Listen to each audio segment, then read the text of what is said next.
Hey everybody, this is the counterpart to my Canon 15 by 50 image stabilized binoculars.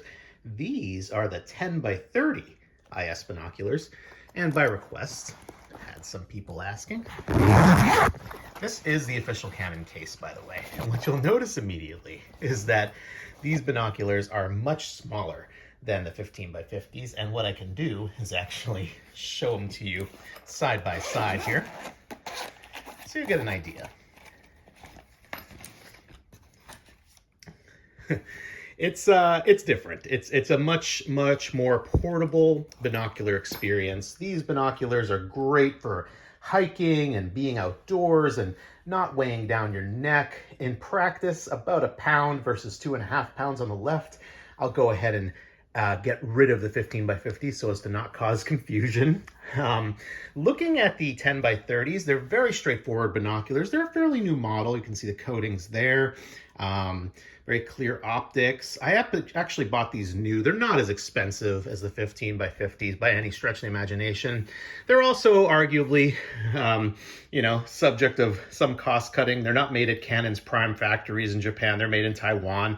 The nature of cost cutting in production. They do use two AA batteries. In this case, I have Energizer lithiums in them, and you can see the Peak Design connectors I have for these. I can put any Peak Design strap I'd like.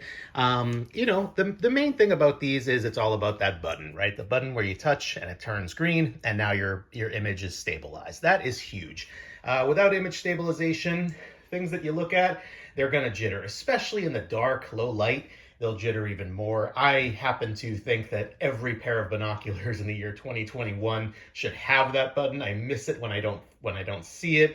It's something that you get used to, and it's a very hard habit to break. But these are fantastic binoculars for birding, for looking at wildlife, taking to the zoo.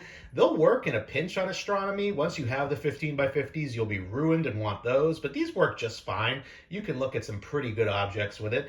Obviously, it won't be as quite a pleasing view of the Pleiades or the Orion belt or the moon, but they'll do very well, and the fact that they stabilize is additionally fantastic.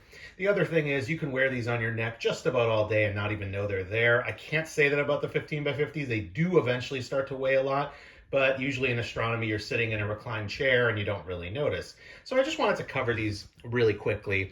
I'm hoping that you guys will notice that these also are offered in the 12 by 36 view, and they have a 8x view. In my opinion, 8x is not a magnification that benefits as much from image stabilization. I'm a pretty stable guy. I'm in my 30s. I can handheld up to about 10x, 12x is pushing it if I brace myself. 15x, you definitely want IS, but you don't absolutely need to get the 8x ones image stabilized. You can get some pretty good 7 or 8x binoculars and hold them just fine.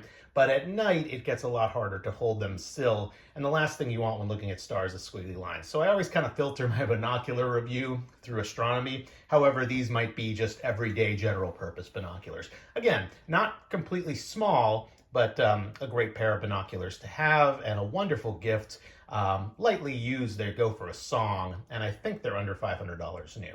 So anyway, thanks for viewing, and have a great day. Don't forget to hit the like and subscribe to the channel if you like what I'm doing. Take care.